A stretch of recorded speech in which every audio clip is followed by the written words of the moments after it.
Okay, everyone. Hello, greetings. And I am going to be the moderator temporarily, considering that some of our groups are missing. So, welcome. So, we shall start off with Nathan Faithful. How about you tell us about your virtual background?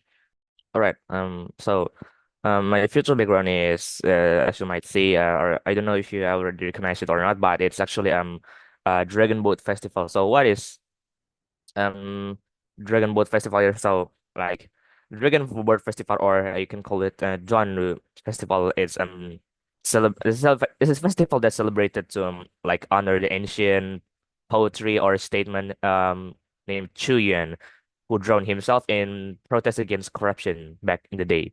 So to protect his body from being eaten from the beach, like the villagers paddled it out in boats and beat drums and threw rice into the river, like which eventually became the dragon boat races, and then yeah, making of donji, or sticky rice dumplings wrapped in bamboo leaves. Um, for me, this culture is related to me because it's not just about honoring history, but also about community and teamwork. Like as a dragon boat races bring people together to row in unison, symbolizing strength and collaboration. So yeah, just like in my culture, because I'm Chinese, so yeah, in Chinese culture, where sports and or festival often have a deeper meaning of unity and resistance. Um, the Dragon Boat Festival combines like physical activity like with honoring tradition and community, like showing how we can connect through shared efforts and stories from the past. I think that's it from me. Thank you. Is there any question maybe from Ka Andi? I just have one question. Do you have any experience doing that dragon boats? Well, unfortunately, no. Although I want to try it like once in my lifetime, but yeah, it's often celebrated outside Jakarta or kind of far from where I live. So yeah, unfortunately, I never doing that. But if I got a chance, I really wanted to. Yeah, I think so. You did yet? Bloom, not yet doing that. Thank you. As for me, I just want to ask, so why do people do the dragon boat racings? Like, besides the culture and the what you call it, the culture and the history behind of the community. I believe people these days doing it is full because of the competition, and then a festival because it's like a tradition or something that already held it for so long, so people cannot just waste them. So it's like it become like a tradition or something like for these days. And also yeah, for the context of the competition, people really like doing this thing because it sounds really fun and competitive, and also can build and strengthen bond of like I said um family bonds and like friendship bonds and anything like that. I believe so. I see, I see. Very interesting. And I also think that I could be wrong, but I believe it's also used to drive away evil energy and invite clean energy into your body because the race is to commemorate the ancient hero Chu Yuan, right? Yes, it's Shion. Okay, then let us continue to maybe Ka Andi. Maybe you want to start the second one? So it's called Tahyuan. Tahyuan is tradition commonly practiced by Muslims in Indonesia as a form for collective prayers to the honor and pray for the disease. This tradition is usually held on the first night after death, then repeated on the third days, a seventh day, 40 days, but sometimes the family didn't do the 40 days and 100 days, and the last is uh, uh, a thousand day. So the tahlilan is involved the reciting surahs from the Quran, like Sidir, reads like Yasin, and yeah, additionally, prayers are offered for asking forgiveness and salvation for the soul of deceased. So Taman is served an opportunity to strengthen the among family members, neighbors, and friends who gather to share in the grief. So I think that's all. Okay, that's pretty intriguing. Nathan Faithful, do you have any question perhaps for or comment for Kak Andi? Okay, Kandi, because I cannot hear you well due to my either headset condition or your maybe environmental condition. But yeah, if Yeah, I heard it's my it voice. correctly, you shared about tahlilan or yasinan, isn't it? Yeah. So basically, I have no question, but because have participated in it like 2 3 times, because yeah, I have a friend that lost his family member, and he invited me to whether you come or not to, yeah, like mourn together, yeah, and I said yes, I will join you, but it's not really uh what fun activity, but yeah, because it is activity to mourn someone. So yeah, I just want to say that yeah, it's really beautiful and that you are able to share that culture. Thank you, Kandi. Thank you for sharing too.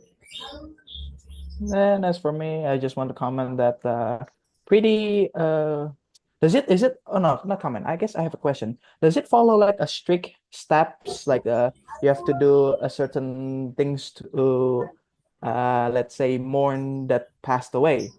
Like in Chinese culture, there are like like you have to pray, and then there's a prayer where you have to like you cannot miss a step, or the one that passed away will either have bad luck in the next afterlife, or maybe they will either be just doesn't rest in peace. So do you have something like that? Maybe like a strict steps to do? No, is this tradition is didn't have a strict step to do because it's like it's free for the family that they want to do it or they just don't want to do it. It's free for the family to do it or not. I see. So I guess it's not that strict. Okay, Yeah. very interesting. Okay then, and I guess last but not least, I'll go with mine. Though some may of you may be confused about what's my virtual background, it's actually something called luopan. It's a compass, so it's for feng shui. Feng shui that means luck. So it's the culture that I want to discuss about is Feng Shui. It is an ancient Chinese practice that focuses on harmonizing individuals with their surrounding environments. Usually, it involves like arranging your spaces in your house, so make the flow of your positive energy to be optimized, known as Qi, Q and I, to promote a well-being, prosperity, and balance in one's life. So, for short, it's Feng Shui is like the luck that you and positive energy that you can get. Most common practice that you can see is like cleaning clutters in one of first steps. It allows chi to flow more freely, a clean, organized space or house to promote clarity, reduce stress, and attract positive energy. And also one of the more famed one is the furniture placement. Like you cannot like put furniture randomly. Like there's like again from the compass that shows like there are like rules. For example, like if you're placing a bed or a desk, it's supposed to be in a what they call command position, where it's facing the entrance but not directly lined with it. So if there's a door in front of you, that means the desk or the bed will face it but not directly. So it's either will be facing to the front from the sides of the left or the right. One of the small examples that I can give.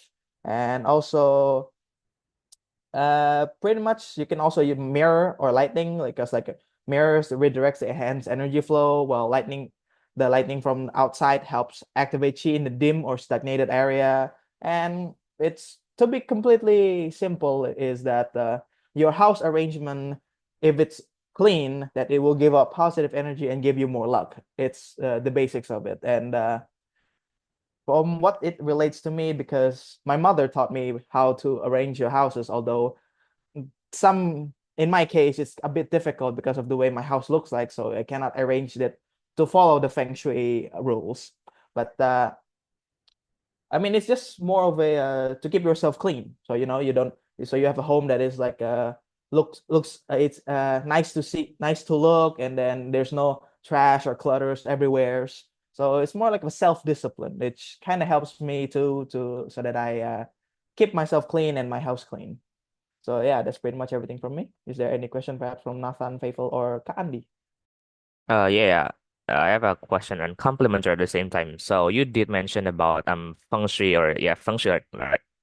So yeah, that feng shui is supposed to be based on like five element or something. So like I have a question. So there is already a lot of horror games that using this concept at its base for its structure, feng shui. Like, is it true that when the feng shui is positioned wrong, like it should be facing in this way, but instead it facing the other way around, so it can be um destroying the harmony. See, I don't know how to say that, but yeah, the harmony of like a way of a dead soul, a dead person, a soul like going around. So like if you're facing it wrong, the feng shui, it's going to be like um causing the ghost of the soul that hasn't been able to go to heaven to like you trigger them or something, you make them angry or something. So yeah, it becomes really haunted place. I'm sorry if I cannot deliver this question properly. Okay, so I get the idea of where your question is going, but you're correct. There are five elements, and that is like the wood, fire, earth, metal, and water. And what you describe about the ghost that will haunt those that doesn't follow the feng shui, that is technically almost true because in a sense that if you clean the let's use a simple terms. So if the house is clean, it positioned right according to the feng shui compass, that means the ghost or someone that passed away in that house can ascend to heavens, or one of the common beliefs is that reincarnated into another life will become much more easier because they can move around around the your home or their home before they passed away. So in a sense, there are many ideas or games, movies that where if you don't follow the feng shui, usually the ghost will haunt you, which because the idea of the negative energy, the because feng shui at the core of it is like the positive and negative, luck and bad luck.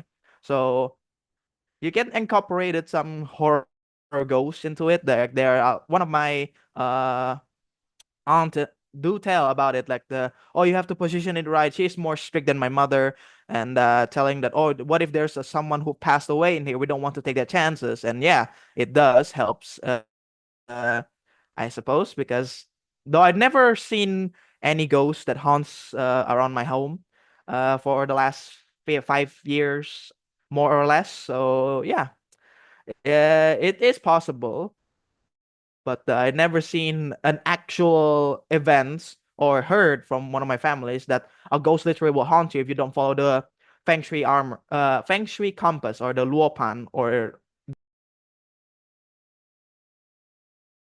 does that answer your question? Yes, thank you very much, Josh. Okay, maybe Andy, do you have any question or comments?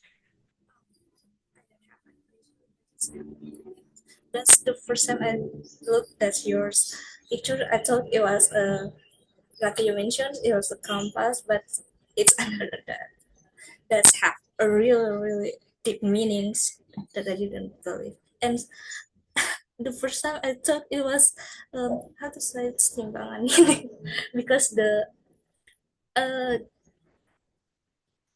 because of Yeah, it does. yeah. Yeah, I get it because yeah, it doesn't really look like a compass because my head is closing it, but you can see in the middle there's a compass of it. But yeah, Yeah. I mean, it's some Chinese culture are like strict and you could say have a deep meaning, but really you don't really have to follow it too strictly if you're because there's some of their beliefs are a bit too overstretched, like the ghosts, bad luck, good luck is. I mean, like there are some that just take it lightly. Oh, like the cats that always swing his arm back and forth. The cat, the golden cat. Yeah, that's one of the more simpler beliefs in luck. But if you follow this compass straight up, nah, that's just too complicated. That I just found this out. But my mother didn't tell me about this. But my aunt that I just mentioned before do tell me about this. So yeah, she's more, I guess, into the culture than most of my families. But yeah. Thank you. That's a really interesting tradition that I learned today. Thank you. Why, thank you. Okay, then I guess we can go into the similarities and differences. As for what I can learn is that my similarities is with Not Unfaithful's culture, because at the end of the day, it's the beliefs of the positive and negative energy that one's receive from doing this traditions, right? The Feng Shui, and also with the Dragon Boat dance. But also, I mean, you could also say that there's a positive energy too that comes from Kaandi's culture, because like we're mourning about the passing of someone that already passed away. Although it's a negative because we're feeling the sadness from because they passed away, but I can see the positive that we're praying for them so that they can reach the heavens, right? And although there, the difference is just like what I see is just, oh, Kaande is Muslims, well, us are Chinese. But then again, at the end of the day, it's like not really that difference. It's just the way the practices is different, but the core meaning is the same. Is what I can gather from our sharing today.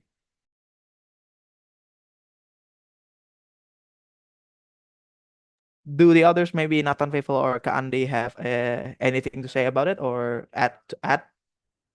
I have nothing to add, but because your explanation is already perfect enough for me. But yeah, yeah, it's basically all of us together have mentioned that our culture have something related to someone who already, like you say, lost or something. Because like from example from you, Josh, to you need to set up the feng shui or the compass perfectly in order to make the one who passed out in your house to be able to ascend in heaven and having their next life perfectly. And for candies is to like honor and mourn them. And for mine is also like it's not specific. It's kind of specifically for a single person, that Chuyen, but yeah, it's still have the core have the same meaning of it, to like no more and honor the dead.